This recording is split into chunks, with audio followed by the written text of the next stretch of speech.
Assalamu alaikum dear students, hope you are all fine. For last couple of days we have been discussing measurement of national income. तो अब तक हमने तीन methods discuss किए। Income method हमने discuss किया, value added method हमने discuss किया और एक्सपेंडिचर मेथड डिस्कस किया। देखिए जो आपके सामने ये चार्ट है, it is the reconciliation of the three methods. It is the reconciliation of the three method. इस चार्ट से आपको पता चलेगा कहाँ पे हमने क्या करना है।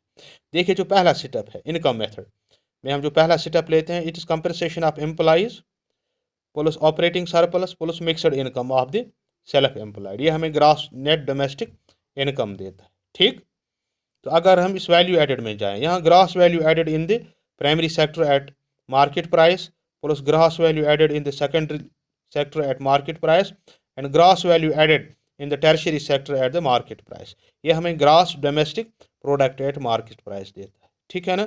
फिर आप आइए तीसरे में, एक्सपेंडिचर मेथड में।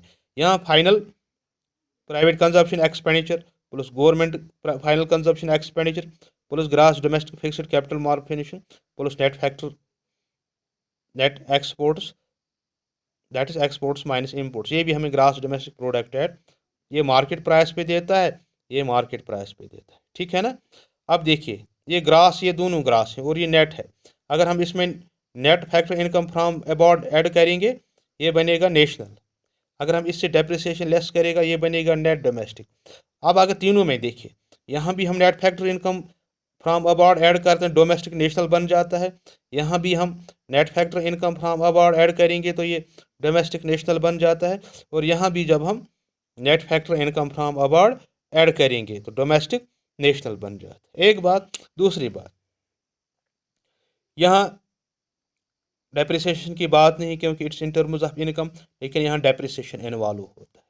क्यों इन्वॉल्व होता है? क्योंकि यहाँ हम वैल्यू एडिड की बात करते हैं, तो इसमें से डेप्रिसिएशन माइनस करना है तो ये नेट बनेगा। अब अगर फिर नेट इनडायरेक्ट टैक्सेस हम माइनस करेंगे तो ये net domestic product at factor cost बनता है। एक बात आपको याद रखनी है, मार्केट प्राइस और फैक्टर कास्ट के बीच जो फ़र्क है that is of net indirect taxes. ठीक। और दूसरी बात, ये जो net factor income from abroad है, ये हमारे डोमेस्टिक को नेशनल बनाती है। तीनों में देखिए आप, जहाँ भी नेट फैक्टर इनकम ऐड होती, यहाँ देख लीजिए, यहाँ डोमेस्टिक है, फैक्टर इनकम आ गई, नेशनल बन गया। अब यहाँ देख लीजिए net factor income from about, अब तक ये डोमेस्टिक था, ये नेशनल बन गया। यहाँ भी अब तक ये डोमेस्टिक था, ये नेशनल बन गया। किससे? Net factor income from about से। एक और बात, यहाँ हमने डेप्रिसिएशन माइनस किया तो net domestic product at market price बन गई। अब तक ये ग्रास था, लेकिन डेप्रिसिएशन ने इसे नेट बनाया। अब अगर हम इसमें से माइनस करेंगे नेट इनडायरेक्ट टैक्सेस, तो ये बनता है net domestic product at factor cost. अब तक किस पे था? मार्केट प्राइस पे था, तो ये फैक्टर कास्ट पे आ गया। अब इसी में अगर हम net factor income from abroad add करेंगे तो ये net factor income from about से नेशनल बन गया। अब तीसरे मेथड की तरफ आइए। ये इसके मेन कंपोनेंट्स है, सी प्लस, जैसे हमने कल देखा, सी प्लस जी प्लस आई प्लस एक्स माइनस एम। ठीक है ना। तो अगर इसमें से ये बनता है, हमें ये देता है हमें gross domestic product at market पर। इसमें से लेस कीजिए डेप्रिसिएशन, डेप्रिसिएशन से ये नेट बनेगा। और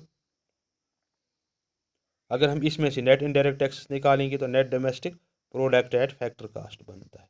plus net factor income from abroad add करिए तो ये बनेगा नेशनल इनकम। यहाँ भी नेशनल इनकम, यहाँ भी नेशनल इनकम, यहाँ भी नेशनल इनकम। अगर if it is inclusive of depreciation then it is gross national income. If it is inclusive of depreciation then it is gross national income. जहाँ भी depreciation inclusive होगा वो gross होगा, जहाँ depreciation less होगा वो net होगा। जहाँ net factor income from abroad, जहाँ net factor income from abroad add होगी वो नेशनल बनता है, अदरवाइज इट इज़ डोमेस्टिक। और जहाँ net national income from about include नहीं होती, ठीक है ना, तो वो डोमेस्टिक होता है। तो नेट फैक्टर इनकम का अहम रोल है, ये डोमेस्टिक को नेशनल बनाती है। और नेशनल अगर लेस करेंगे तो नेशनल से डोमेस्टिक बनेगा। ठीक है ना। तो this is the reconciliation of the three methods. आप जान से देख लीजिए इस चार्ट को, कहाँ पे हमने क्या कर, ये अपना बेसिक प्रोसीजर है। ये भी हमें डोमेस्टिक देता है, ये भी डोमेस्टिक देता है, ये भी डोमेस्टिक देता है, ये भी ग्रास है, ये भी ग्रास है, लेकिन ये नेट है। It is net because of we take the income side. ये हमारा इनकम मेथड है, ये वैल्यू एडेड मेथड है और ये एक्सपेंडिचर मेथड। मैं पूरा फोकस करने की कोशिश करूँगा, आप देख लीजिए।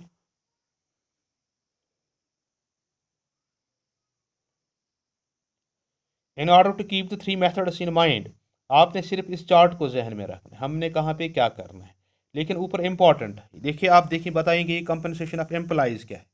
ये compensation of employees is in the form of wages, salaries in cash and in kind. ये ऑपरेटिंग सरप्लस क्या था, जब हम कैलकुलेट कर रहे थे इसी मैंने आपसे कहा था कि operating surplus is equal to rent plus interest plus profit. ये मिक्सड इनकम किन की होती है, सेल्फ एम्प्लॉयड की होती है। और यहाँ वैल्यू एडेड हमेशा मार्केट प्राइस पे हो। 3 सेक्टर्स इन एन इकानमी, आप जानते हैं 3 sectors are at work. You have the primary sector, you have the secondary sector, and you have the tertiary sector. All the sectors contribute to the national income. How we calculate it in terms of value added. अब expenditure की तरफ आइए। Expenditure side में क्या होता है, 3 एक private final consumption expenditure, आपने जाना कल किस किस पे होता है, on goods and service, durables पे होता है, नॉन ड्यूरेबल्स पे होता है। इसी तरह गवर्नमेंट कंजप्शन एक्सपेंडिचर होता है, गवर्नमेंट भी खर्च करती है ड्यूरेबल्स और नॉन ड्यूरेबल्स पे, इसमें पब्लिक इन्वेस्टमेंट भी आता है। Grass consumption expenditure, grass domestic capital formation, it is formation of creation of capital assets, ठीक है ना। नेट एक्सपोर्ट्स, नेट एक्सपोर्ट्स किसके बराबर होता है, एक्सपोर्ट्स माइनस इम्पोर्ट्स, एक इंपॉर्टेंट कॉन्स्टिट्यूएंट है नेशनल इनकम, ठीक है ना। ये थोड़ा सा brief reconciliation of the 3 methods है।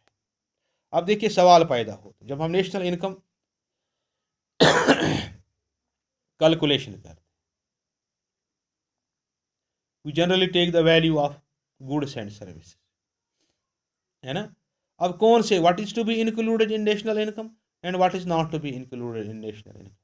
मसलन एक कार सेल होती है, इसका वैल्यू हम इंक्लूड करते हैं, लेकिन अगर कार खरीदने वाला 2 साल बाद या अगले साल या इसी साल इस कार को बेचता है, क्या इस कार का वैल्यू नेशनल इनकम में ऐड हो जाएगा।